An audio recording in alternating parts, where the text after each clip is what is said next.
The Galactic Empire had encountered countless species in its millennia of conquest. Some fought, some cowered, but all fell. The newest addition to its ever-expanding dominion was to be a primitive world orbiting a yellow sun, its inhabitants deemed weak, disorganized, and lacking the natural weapons of a true warrior race.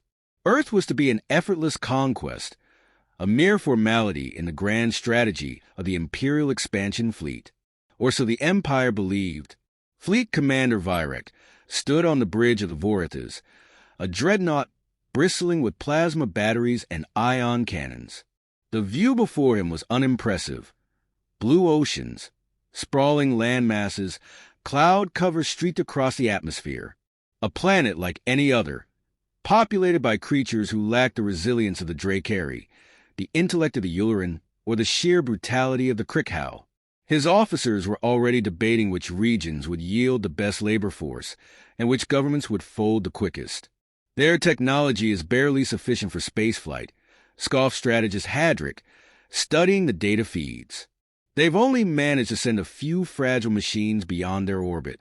Their military is fractured, divided by artificial borders. Even their strongest weapons are crude explosives. It's laughable. Vyrek let out a dry chuff, the Dracary equivalent of a dismissive sigh. Then this will be swift. Initiate standard planetary subjugation protocols. Disable their communications, neutralize their orbital defenses, and prepare the drop forces. No need for excessive force. Only a demonstration of superiority. We shall break them before they even realize they are at war. The command ship deployed a series of cloaked observation drones, skimming silently through the upper atmosphere, gathering intelligence on the planet's military assets, power structures, and population centers. The fleet's analysts combed through the data, matching patterns to previous conquests, confirming what they already suspected. Earth's inhabitants were soft, unprepared. The humans lacked fangs, claws, or natural armor. They had no instinct for submission like lesser prey species, but their history was dotted with small, internal conflicts. Nothing on the scale of interstellar war. The first wave descended in the dead of night. Strike teams, clad in impervious exo-armor, deployed in the heart of North America, an ideal target for an opening assault. Their task was simple: cripple critical infrastructure, neutralize resistance, and establish planetary dominance before sunrise. It was not a battle. It was a demonstration, a lesson in submission. The squad of troopers moved in silence through the outskirts of a city labeled Kansas City, Missouri, on their tactical displays. They expected minimal resistance, perhaps a handful of poorly trained security forces, a few desperate civilians attempting to flee. The air was thick with humidity, a stark contrast to the sterile, controlled environments of their warships. The lead trooper, Captain Vornak, tapped his wrist console, disabling power grids in a 2-mile radius. Streetlights flickered and died. Civilian comms fell silent. Surveillance feeds cut to static. The city, for all intents and purposes, was blind. Then the shooting started. It was not hesitant. It was not random. It was precise. A flash of light, the deafening crack of gunfire, and the first trooper went down, a fist-sized hole punched through his visor. Vornak barely had time to register what had happened before another soldier collapsed beside him, his armor torn open at the throat. The squad scattered, diving for cover as muzzle flashes erupted from rooftops, alleyways, and windows. It was an ambush, coordinated, disciplined, executed with terrifying efficiency. This is Captain Vornak. We are under attack. Enemy response is far more aggressive than projected. His voice crackled through the command feed, but the fleet's analysts were slow to comprehend the severity of the situation. Humans did not run. They did not beg. They did not kneel. They hunted. The Empire had made a grave miscalculation. The humans were not untrained. They were not disorganized. They were, in fact, apex predators, honed by centuries of war, driven by a ruthless survival instinct. They did not wait for orders from distant commanders. They adapted, they improvised, they fought without hesitation. The troopers attempted to regroup, but the humans pressed their advantage. Gunfire rained down from concealed positions, striking weak points in the exo-armor. Where energy weapons failed against the Drekri's formidable plating, human ballistics, high-velocity, solid projectiles, tore through them like paper. Civilians, armed with personal firearms, joined in the assault, flanking the invaders with a terrifying ease that suggested not desperation, but familiarity. Within minutes, the first wave was in full retreat. Vornak, wounded and gasping, barely made it back to the extraction point, his squad reduced to a fraction of its original number. The dropship's engines roared as it lifted off, carrying the battered remains of what was supposed to be an invincible force. Vyrek watched the footage in silence, his claws tightening around the railing of his command deck. The casualties were unacceptable. The resistance was unprecedented. He replayed the final moments of the squad's encounter. The humans moving in formation, their fire patterns precise, their aggression unrelenting. This was not the behavior of prey. "Commander," Hadrick murmured, his voice uncharacteristically shaken, this does not match our projections. "These creatures—" "They are not creatures," Vyrek said, his voice low, dangerous. "They are something else." The Empire had expected to conquer a planet of fragile, fearful beings. Instead, they had found something far worse. A species bred for war, perfected by it, thriving in its chaos. The fleet had miscalculated. The humans were not just another conquest. They were a threat. The silence on the bridge of the Vorithas was suffocating. The battle footage had ended, yet no one spoke. It played on loop across the central display, a grotesque exhibition of failure. Vyrek watched, his jaw tightening with each replay. His finest soldiers, elite among the Empire's ranks, reduced to smoldering carcasses by creatures that should have fallen in moments. Hadrick broke the silence first. This is impossible. The data was conclusive. They lack energy shielding. They do not possess plasma-based weaponry. Their civilization is divided. "Enough," Vyrek growled, his voice a quiet storm of barely contained fury.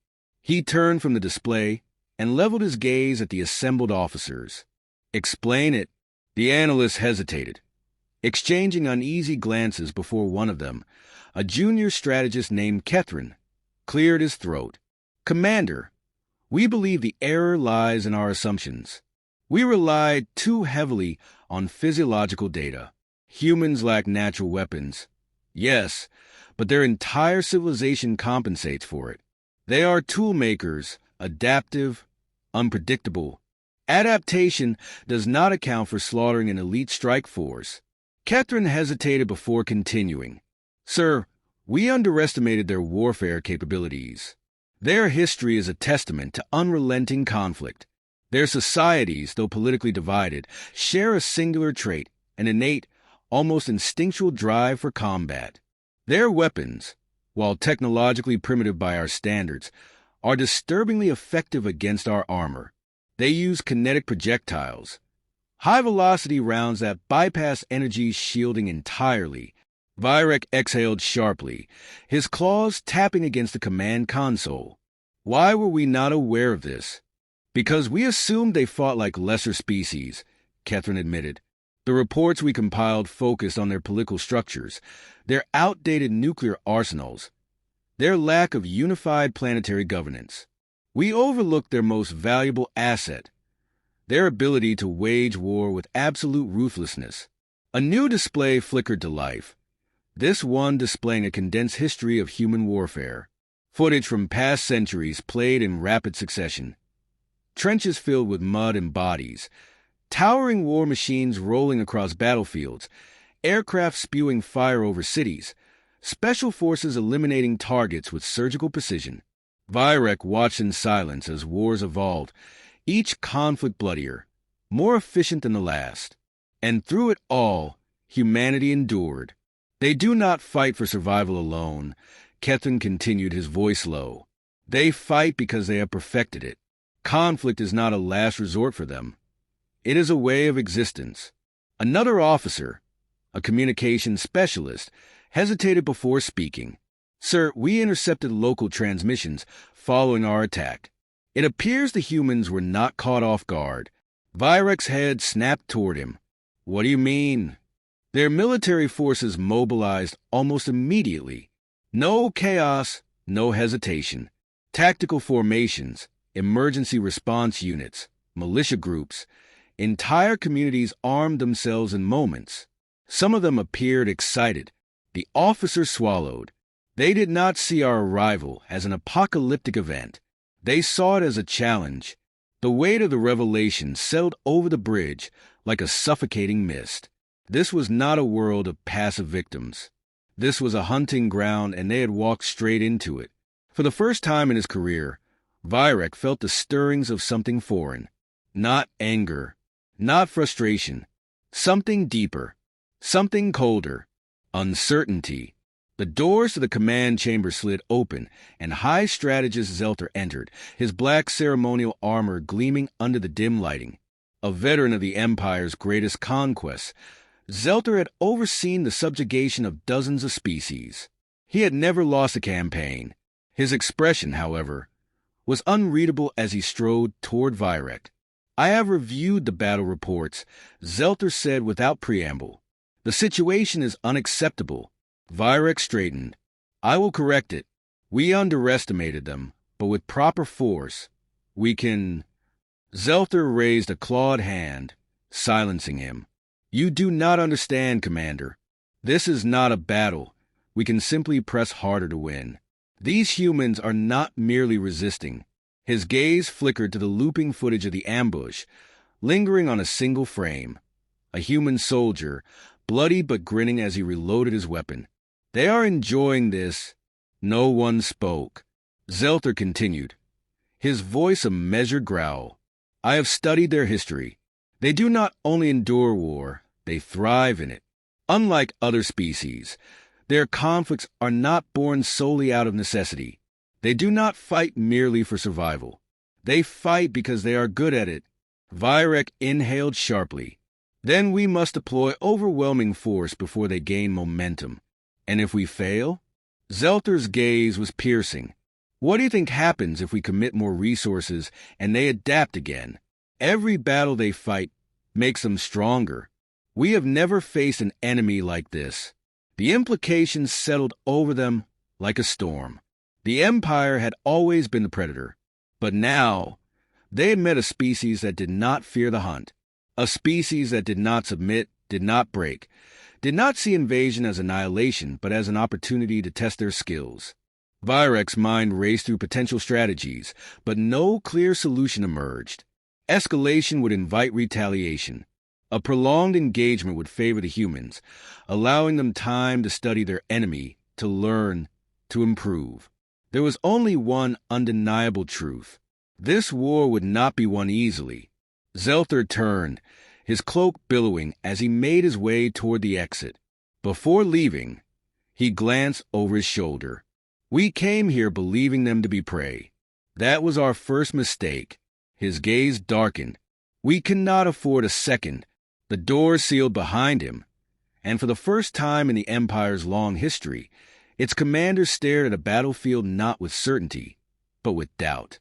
The halls of the Imperial High Command had never been so quiet.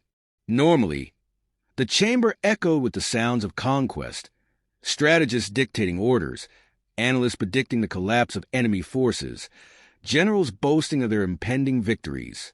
But now, silence hung thick in the air, broken only by the occasional shuffle of a restless officer or the distant hum of a data terminal processing reports that none wanted to read. Virek stood at the center of the chamber, his hands clenched behind his back as he stared at the massive holographic display before him. Earth rotated slowly in the projection, the image overlaid with casualty reports, tactical failures, and intercepted human communications. In the past 24 planetary hours, 5 more strike teams had been lost. Not repelled, not forced into retreat. Lost. Their last transmissions were the same, brief bursts of confusion, then silence. They are studying us.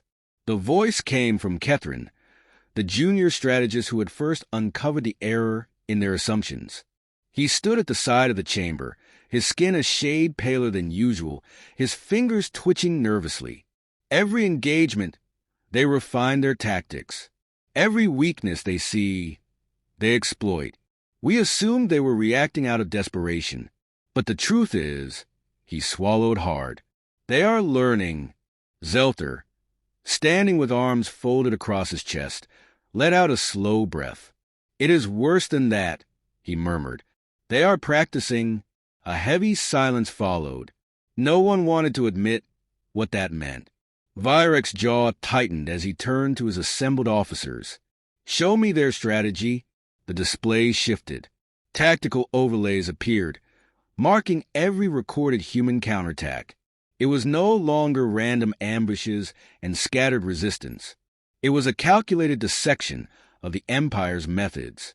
They had begun identifying weaknesses in Imperial armor, targeting command units with terrifying precision, using deception to lure squads into kill zones. And worse, they were adapting faster than any species on record. A new video feed played. It was an intercepted human transmission, broadcast across their own networks in the wake of the initial battles.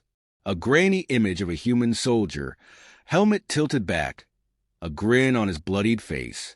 They thought they could take us, the soldier said, breathless with adrenaline. They thought we'd just roll over. He chuckled. Guess they didn't do their homework. Virek watched, unblinking. There was no fear in the man's voice. No despair. Only something far more chilling. Excitement. The image cut out. No one spoke. Finally, Zelter exhaled sharply. We must consider the possibility that subjugation is no longer viable. A murmur of disbelief rippled through the chamber. Virek turned to face him fully. You suggest retreat? Zelter met his gaze without hesitation. I suggest survival. An older officer, his ceremonial markings identifying him as one of the Empire's senior tacticians, stepped forward. We cannot simply flee from a primitive species, he scoffed. What message would that send to the rest of the galaxy? That the mighty Empire was turned away by a backwater world. Zelter's expression darkened. You are thinking like a conqueror. That is why we are losing. The tactician stiffened, but Zelter continued. The Empire has ruled through strength, but strength alone will not win this war. The humans are apex predators in their own right.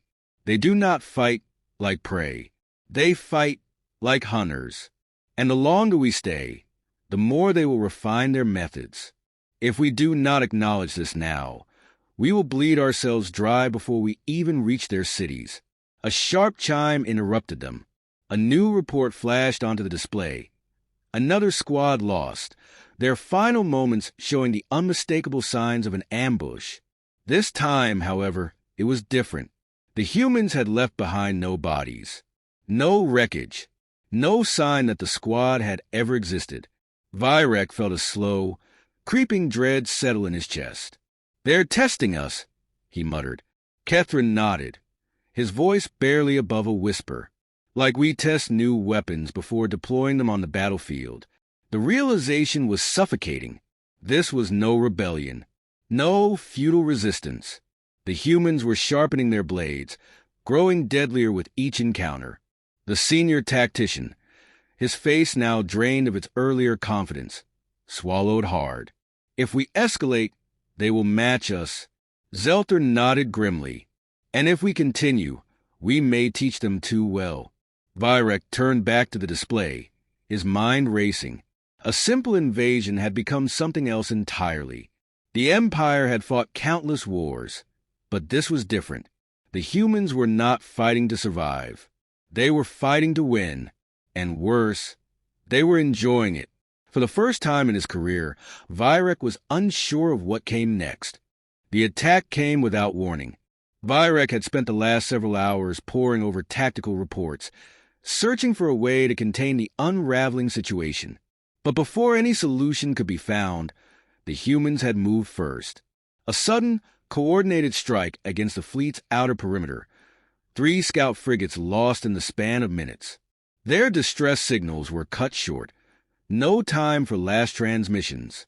The only evidence of their destruction came from a single drone feed that managed to transmit a garbled image before its signal was severed. A human vessel. It was primitive by Imperial standards, lacking the sleek design and advanced shielding of the Empire's warships. But the way it had maneuvered, its unpredictability, its ruthlessness, was unlike anything they had anticipated. This was not an act of desperation. It was the opening move in a counteroffensive. Vyrek stood on the command deck of the Vorithas, watching as additional reports streamed in. The humans were not simply launching sporadic attacks. They had begun targeting critical supply lines, jamming communication relays, and sabotaging planetary drop zones. They weren't just resisting anymore. They were hunting. Zelter stepped forward, his expression grim. "They are taking the fight to us." It was a statement of fact, not disbelief. The reality of it was settling over the bridge like a slow, creeping shadow. The humans had analyzed their tactics, adapted their methods, and now they were forcing the Empire onto the defensive. A new alert flared across the central display. One of their primary landing zones had gone dark. Vyrek's claws tightened as he accessed the final transmission, a brief, flickering image of ground forces scrambling for cover before the feed was consumed by static. Then, an unexpected transmission cut through Imperial channels. A human broadcast. Deliberate, purposeful. The screen filled with the face of a soldier, helmet scratched and dirted, eyes sharp and unyielding. "If you're listening," he said, his voice steady, "then you already know this isn't going to end the way you thought it would." Vyrek's breath stilled. "You came here expecting prey." The soldier's expression hardened. "You found something else." The feed cut out. Silence stretched across the command deck, heavier than the gravity of a collapsing star. Then alarms blared. More attacks. More losses. The humans had committed fully to the war.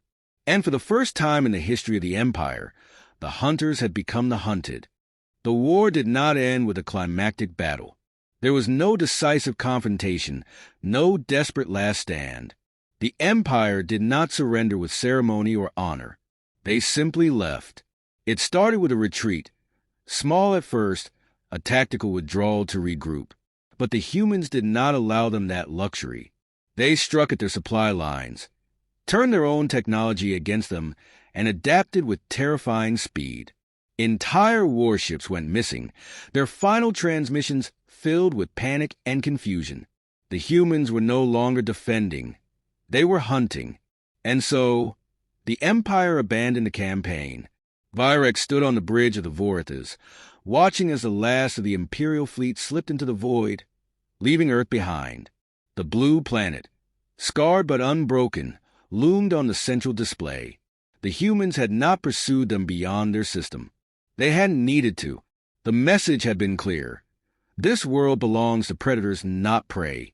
The silence on the command deck was suffocating. None spoke of their failure, but it weighed on them all. The Empire had never been forced into retreat before. They had conquered worlds, crushed rebellions, and extinguished entire civilizations that refused to submit. But the humans had not fought for survival alone. They had fought because they enjoyed it, and they had won.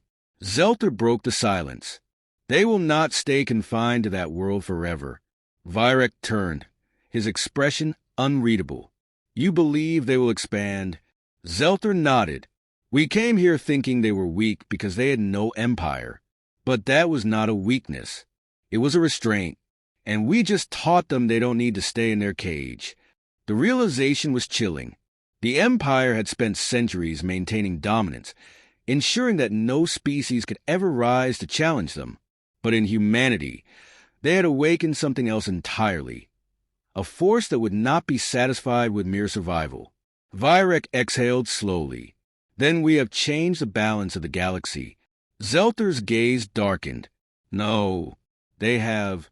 Far below, Earth remained silent, its people watching the retreating ships with something more dangerous than anger. Anticipation.